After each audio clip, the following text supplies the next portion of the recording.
Nilai waktu uang itu apa sih? Bismillahirrahmanirrahim. Assalamualaikum warahmatullahi wabarakatuh. Saya Fitri Ramadianti.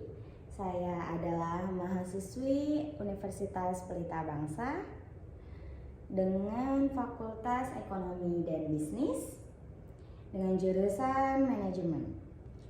Bisa dilihat nih yang sudah terpapar tentang manajemen keuangan dengan tema nilai waktu uang.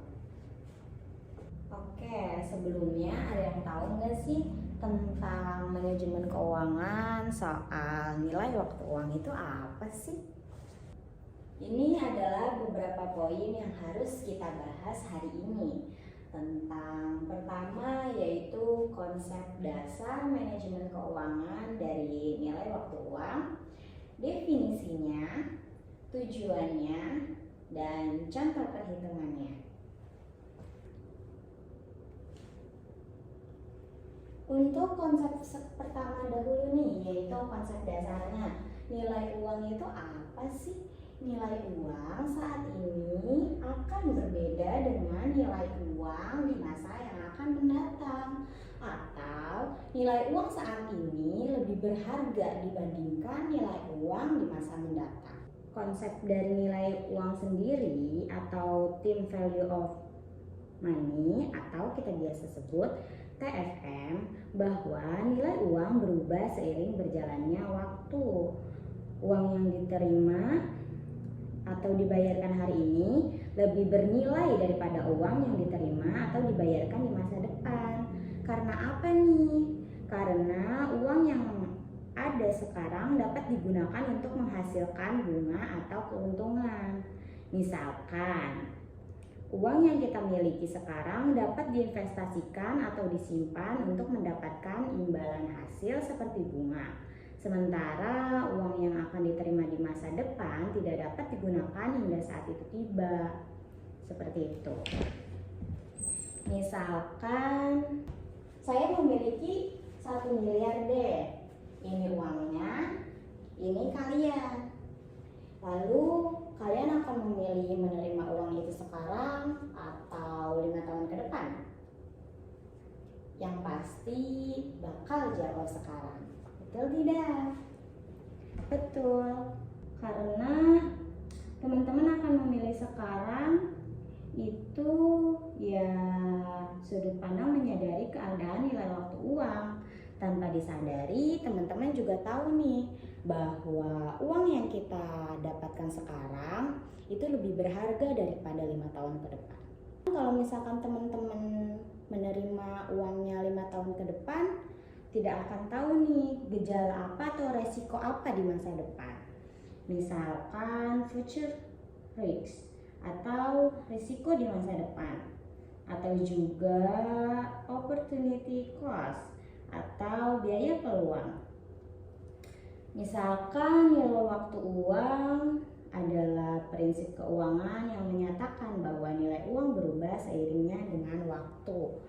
Kalau misalkan kita dapatnya 5 tahun ke depan, teman-teman kan nggak tahu ya bisa menerimanya dengan keadaan sehat walafiat atau tidak. Seperti itu.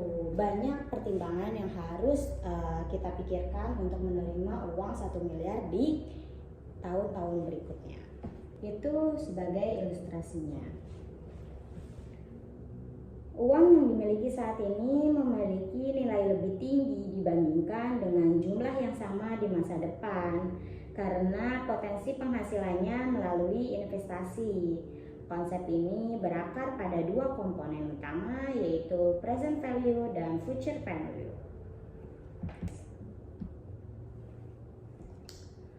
Untuk poin kedua ada tentang definisi. Definisinya kita lingkup dari 2 saja, yaitu present value dan future value. Untuk present value sendiri nih, present value itu apa sih?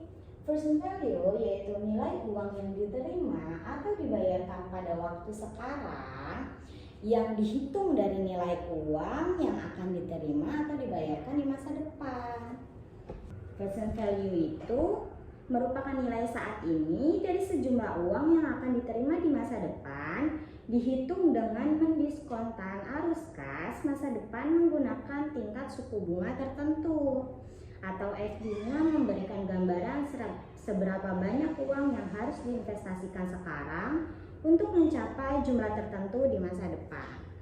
Nah, untuk future value-nya apa sih? Future value-nya nilai uang di masa depan yang dihitung dari nilai uang yang ada pada saat ini, atau nilai yang diperkirakan dari sejumlah uang saat ini pada waktu mendatang dengan mempertimbangkan suku bunga dan periode investasi. FN menunjukkan berapa banyak investasi akan tumbuh seiring dengan berjalannya waktu.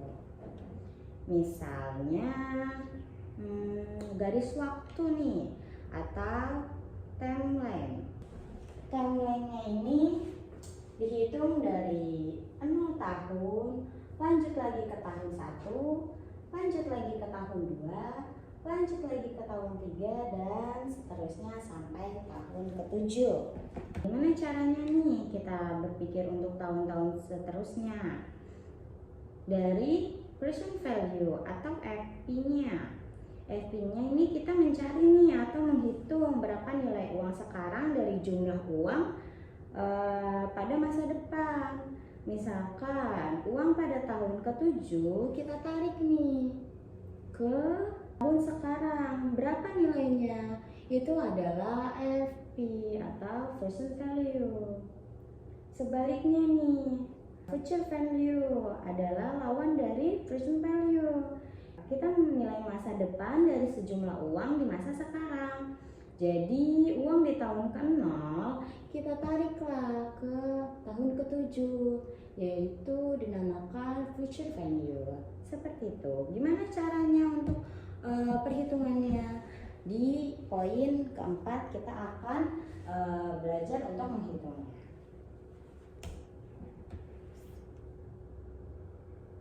Lalu kita lanjutkan untuk poin ketiga. Poin ketiga ini yaitu tujuan nilai waktu uang. Tujuan nilai waktu uang juga sangat penting untuk kita pelajari, karena agar kita tahu nih nilai waktu uang tuh tujuannya itu buat apa sih? Nilai waktu uang tuh digunain buat apa sih? Dan lain-lain sebagainya. Jadi tujuan nilai waktu uang saya bagi menjadi 3. Yang pertama, perencanaan keuangan. Yang kedua, pengambilan keputusan investasi. Dan yang ketiga, penentuan nilai utang atau piutang. Kita belajar dulu nih satu poin tentang perencanaan keuangan. Perencanaan keuangan yang dimaksud itu apa sih? Perencanaan keuangan membantu dalam merancang dan memproyeksikan arus kas yang akan datang, serta mengoptimalkan pengelolaan dana. Seperti itulah tentang perencanaan keuangan. Lalu tujuan nilai waktu uang untuk mengambil keputusan investasi itu apa? Pengambilan keputusan investasi memungkinkan individu atau perusahaan untuk menilai apakah investasi tertentu layak berdasarkan perbandingan antara nilai uang sekarang dan di masa depan. Jadi untuk pertimbangan nih, setiap perusahaan mengambilkan keputusan untuk investasi seperti itu. Lalu di poin ketiga ada penentuan nilai utang atau piutang. Penentuan nilai utang atau piutang itu gimana maksudnya? Maksudnya itu membantu menentukan nilai uang yang harus dibayar atau diterima dalam suatu perjanjian, pinjaman, atau investasi di masa depan. Seperti itu tujuan dari nilai waktu uang. Jadi poin-poin ini nih untuk membantu individu atau perusahaan membuat keputusan finansial yang lebih baik dengan mempertimbangkan bagaimana nilai uang berubah seiring dengan berjalannya waktu. Seperti itu. Lalu yang akan menjadi pertanyaan, kenapa sih nilai uang itu berbeda dari waktu ke waktu? Misalkan uang Rp1.000 yang kita pegang di masa lalu mendapatkan permen 3 atau 4. Sedangkan uang 1.000 di masa sekarang yaitu kita cuma dapat 2 atau bahkan 1 permen saja. Jadi yang menjadi pertanyaan, mengapa sih nilai uang itu berbeda dari waktu ke waktu? Konsep ini penting karena nilai uang berubah dari waktu ke waktu akibat faktor inflasi bunga dan peluang investasi. Kalau tidak ada itu, nilai uang kita itu akan berubah. Jadi beberapa poin yang bisa kita bahas mengenai mengapa nilai uang itu berbeda dari waktu ke waktu. Ada 4 poin. Yang pertama ada suku bunga atau interest rate, dan juga ada inflasi atau inflation, dan ada politik juga atau politik, dan ada pajak atau tax. Ini tuh poin-poin sih mengapa nilai uang itu berbeda dari waktu ke waktu. Maksud dari 4 poin ini tuh gimana sih Kak untuk kita tahu mengapa nilai itu bisa berubah? Yang pertama dari suku bunga terlebih dahulu. Suku bunga mengaruhi nilai uang itu jika suku bunga tinggi. Ketika suku bunga tinggi, tabungan investasi cenderung lebih menarik karena orang bisa mendapatkan imbalan hasil yang lebih besar dari uang yang mereka simpan atau investasikan. Sebagai akibat, permintaan terhadap uang cenderung menurun karena lebih banyak orang menabung daripada menghabiskan. Dan ini dapat meningkatkan nilai mata uang sendiri. Lalu gimana sih jika suku bunganya rendah? Suku bunga rendah ketika biaya pinjaman menjadi lebih murah sehingga orang lebih cenderung untuk berutang atau mengeluarkan uang mereka. Hal ini dapat menurunkan nilai uang karena lebih banyak uang yang beredar di pasar. Uang yang lebih banyak beredar cenderung menurunkan kekuatan beli mata uang tersebut. Seperti itu. Contohnya dari suku bunga yang tinggi dulu deh nih. Suku bunga yang tinggi pada suatu mata uang dapat menyebabkan meningkatnya permintaan terhadap mata uang tersebut. Karena apa? Karena investor mencari imbalan hasil yang lebih tinggi dari bunga. Sebaliknya, jika suku bunga rendah, seperti apa? Suku bunga rendah cenderung mendorong pengeluaran dan investasi yang lebih tinggi, tetapi dapat melemahkan nilai mata uang jika investasi tidak terkendali. Seperti itu. Lalu yang kedua ada tentang inflasi. Inflasi adalah kenaikan harga dari jasa secara umum dalam suatu perekonomian dalam periode tertentu. Inflasi memengaruhi daya beli mata uang, yang berarti bahwa uang yang Anda miliki hari ini akan lebih memiliki daya beli yang lebih rendah di masa depan jika inflasi terjadi. Misalnya kita inflasinya tinggi nih. Ketika inflasi tinggi, harga barang dan jasa meningkat, yang berarti uang yang Anda miliki sekarang akan membeli lebih sedikit di masa depan. Hal ini menurunkan daya beli uang tersebut dan pada akhirnya mengurangi nilai real uang tersebut. Lalu gimana jika inflasi rendah atau stabilitas harganya tuh rendah? Inflasi yang terkendali atau rendah memungkinkan daya beli uang tetap stabil. Hal ini mendukung kestabilan ekonomi dan mempertahankan nilai mata uang karena harga barang dan jasa tidak meningkat secara drastis. Itulah inflasi. Lalu gimana sih atau contohnya apa nih tentang inflasi? Contohnya kita ambil dari hiperginflasi. Hiperginflasi itu apa? Hiperginflasi itu sering terjadi di Venezuela.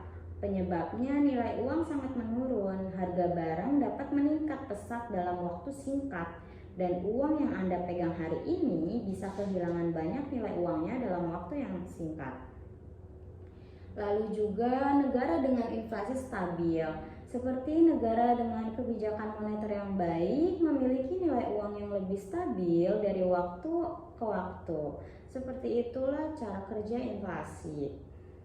Lalu untuk poin selanjutnya tentang politik. Politik itu mengapa mengaruhi nilai waktu uang? Karena politik juga mengaruhi besar terhadap nilai uang, tentang kebijakan pemerintah dan stabilitas politik dalam suatu negara. Dapat memengaruhi kepercayaan investor atau keputusan ekonomi dan arus uang. Lalu mengapa politik memengaruhi nilai uangnya? Dari kebijakan ekonomi dan moneter, kebijakan yang tidak stabil atau kebijakan yang merugikan sektor ekonomi tertentu dapat memengaruhi kepercayaan pasar terhadap suatu mata uang. Misalnya, jika pemerintah mengeluarkan kebijakan yang meningkat ketidakpastian atau mengurangi kepercayaan pada sistem ekonomi, nilai mata uang bisa turun. Lalu ada instabilitas politik. Negara dengan ketidakstabilan politik seperti kerusuhan sosial atau perubahan pemerintah yang sering cenderung memiliki mata uang yang lebih lemah. Ketidakpastian politik dapat membuat investor takut dan menarik investasi mereka, yang menurunkan permintaan terhadap mata uang tersebut dan menyebabkan devaluasi. Seperti itu. Lalu juga ada dari perdagangan dan hubungan internasional. Negara-negara dengan kebijakan perdagangan yang lebih potensial atau dengan konflik politik yang berkelanjutan dengan negara lain dapat mengalami penurunan nilai tukar mata uang mereka. Sebaliknya, kebijakan politik yang mendukung perdagangan bebas atau hubungan internasional yang baik dapat memperkuat nilai mata uang. Contohnya Brexit. Brexit itu keluaran Inggris dari Uni Eropa menyebabkan fluktuasi besar pada nilai tukar pound sterling karena ketidakpastian politik dan ekonomi. Lalu juga ada kritis politik nih, kritis politik di negara-negara seperti Turki dan Venezuela. Mereka itu menyebabkan penurunan tajam dalam nilai mata uang mereka sendiri karena krisisnya politik di sana. Seperti itu. Lalu ada yang poin terakhir nih, yaitu pajak. Pajak itu mengapa bisa memengaruhi? Karena pajak memengaruhi distribusi pendapatan, konsumsi, dan investasi dalam ekonomi. Kebijakan pajak yang baik dapat mendorong pertumbuhan ekonomi, sementara kebijakan pajak yang buruk dapat menghambat pertumbuhan dan memengaruhi nilai uang. Lalu, mengapa memengaruhi nilai uang? Yang pertama ada pajak yang tinggi. Kebijakan pajak yang tinggi dapat menurunkan konsumsi dan investasi. Jika individu atau perusahaan dikenakan pajak yang tinggi, mereka cenderung mengurangi pengeluaran dan investasi yang mengurangi permintaan terhadap barang dan jasa. Hal ini bisa melemahkan ekonomi dalam jangka panjang dan mempengaruhi nilai uang juga. Lalu, pajak yang rendah. Kebijakan pajak yang rendah dapat mendorong investasi dan pengeluaran. Dengan lebih banyak uang yang beredar dalam perekonomian, permintaan terhadap mata uang bisa meningkat, yang dapat memperkuat nilai uang. Lalu, pajak dan defisit anggaran. Jika pemerintah hanya mengendalikan pinjaman dari luar negeri atau mencetak uang untuk menutupi defisit anggaran akibat pengumpulan pajak yang rendah, hal ini bisa meningkat inflasi dan melemahkan nilai mata uang tersebut. Contohnya, jika sebuah negara menaikkan pajak korporasi secara tajam, perusahaan-perusahaan mungkin akan mengurangi investasi atau memindahkan operasi mereka ke luar negeri. Ini bisa menyebabkan turunnya aktivitas ekonomi dan melemahnya mata uang tersebut. Lalu sebaliknya, pajak yang rendah nih. Pajak yang rendah dan kebijakan fiksasi yang mendukung investasi dapat mendorong pertumbuhan ekonomi dan memperkuat nilai mata uang. Jadi, semua faktor-faktor ini saling berinteraksi dan dapat menyebabkan fluktuasi nilai uang yang mempengaruhi daya beli masyarakat dan stabilitas ekonomi. Seperti itu. Lalu kita ke poin selanjutnya. Poin selanjutnya, perhitungan present value. Perhitungan present value itu gimana sih? Perhitungan present value menghitung berapa jumlah uang yang perlu diinvestasikan sekarang untuk mencapai nilai uang tertentu di masa depan dengan tingkat bunga tertentu. Definisi present value adalah nilai uang saat ini yang setara dengan sejumlah uang yang akan diterima di masa depan, dihitung dengan perhitungan tingkat bunga yang berlaku. Seperti itu. Misalkan rumus present value itu FP sama dengan present value atau nilai uang saat ini sama dengan FP atau future value atau nilai uang di masa depan, dibagi untuk 1 ditambah I, atau I-nya itu apa? Yaitu tingkat bunga per periode di dalam kurung N. N-nya itu apa? N-nya adalah jumlah periode, misalkan tahun dan bulan dan apapun. Rumus present value-nya sendiri seperti ini. Lalu gimana sih kita menjawab atau contoh dari present value sendiri? Misalkan kita ambil contoh seperti ini. Anda ingin menerima uang 1 juta. 1 juta dalam 3 tahun dengan tingkat bunga yang dikenakan adalah 5% per tahun. Untuk menghitung present value kita gunakan rumus di atas. Rumus seperti ini. Jadi present value sama dengan 1 jutanya itu dari apa? 1 jutanya dari future value. Future value-nya atau nilai uang di masa depannya berapa? 1 juta. Kita tulis 1 juta dibuka kurung 1 ditambah tingkat bunga per periodenya itu berapa? Tingkat bunga per periodenya 5 tahun. 5 tahun kali persen yaitu 0,05. Jumlah periodenya berapa atau per tahunnya berapa? Per tahunnya itu hanya 3 tahun saja. Lalu kita taruhlah 3 tahun. Sama dengan juta 1,157,625. Hasilnya berapa? Kita bagi hasil ini yaitu 862.610 rupiah. Jadi nilai uang 1 juta yang diterima dalam 3 tahun setara dengan 862.610 rupiah. Seperti itulah perhitungan dari present value. Lalu ada perhitungan future value nih. Perhitungan future value yaitu menghitung berapa nilai uang di masa depan berdasarkan suku bunga yang dikenakan selama beberapa periode.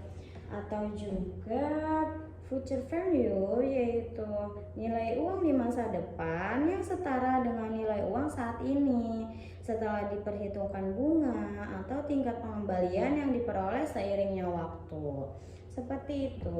Misalkan dari rumus future value-nya sendiri nih, FP atau future value atau juga nilai uang di masa depan dikurang present value atau nilai uang saat ini dikalikan buka kurung 1 dan ditambah I-nya apa? Tingkat bunga per periode. Lalu juga tutup kurung di N-nya itu apa? Jumlah periode. Seperti inilah rumus dari future value. Lalu contohnya seperti apa? Misalkan Anda memiliki uang 1 juta yang diinvestasikan dengan tingkat bunga 5% per tahun selama 3 tahun. Untuk menghitung future value ini gimana? Kita menggunakan rumus di atas seperti ini. Future value dikurang 1 juta, 1 jutanya apa? Dari present value-nya, lalu dikalikan 1 ditambah berapa? Persenannya 5%. 5% kita taruhlah 0,05, dan juga berapa tahun? Tahunnya adalah 3 tahun. Dikuranglah atau sama dengan 1 juta dikalikan 15762, hasilnya berapa? 7.157.625 rupiah. Jadi hasil setelah 3 tahun, uang yang Anda semula 1 juta akan menjadi 1.657.625 rupiah. Seperti itulah future value. Kita kasih contoh lah yang sama nih, atau kita kasih contoh untuk perbandingannya. Misalnya Anda memiliki 1 juta di masa depan 5 tahun dari sekarang dengan tingkat bunga 5%. Anda ingin mengetahui nih berapa nilai uang tersebut jika dihitung dalam nilai saat ini, atau present value-nya berapa. Kita cari lagi present value-nya berapa, 1 juta. Ini berapa? 5% per tahunnya, 0,5%, dan interestnya berapa? 5 tahun. Kita taruhlah FP-nya 1 juta, 1 ditambah 0,5, hasilnya 1 dan sekian, dan hasilnya 783.526 present value-nya atau nilai uang saat ini. Dan juga contoh yang kedua juga nih, sekarang misalkan Anda memiliki uang 2 juta dan ingin mengetahui berapa nilai uang setelah 10 tahun dari sekarang jika diinvestasikan dengan tingkat bunga 8% per tahun. Kita carilah present value-nya itu berapa? 2 juta. N-nya berapa? Berapa persen? 8% per tahun, 0,0508. Atau interestnya berapa? Interest atau N-nya berapa? 10 tahun. 10 tahun. Lalu kita gunakan lagi rumusnya seperti ini, 2 juta, sekian, dan future value atau nilai uang di masa depan adalah 4.317.840 rupiah. Seperti itulah. Jadi kesimpulannya, nilai uang atau time value of money adalah konsep fundamental dalam keuangan yang mengajarkan bahwa nilai uang berubah seiring waktu. Dengan menggunakan rumus present value dan future value, kita bisa menghitung nih berapa nilai uang sekarang yang setara dengan jumlah uang yang akan diterima atau dibayarkan di masa depan, atau sebaliknya, berapa nilai uang di masa depan jika uang tersebut diinvestasikan atau dipinjam dengan tingkat bunga tertentu. Dengan memahami konsep dan cara perhitungannya, kita bisa membuat keputusan nih finansial yang lebih tepat seperti dalam rencana investasi, analisis pinjaman, dan evaluasi nilai proyek. Seperti itu. Lalu mungkin itu saja yang bisa saya sampaikan. Saya Fitri Ramadianti, mohon maaf apabila ada salah kata atau berucap atau tindakan apapun. Wabillahi taufiq walhidayah. Wassalamualaikum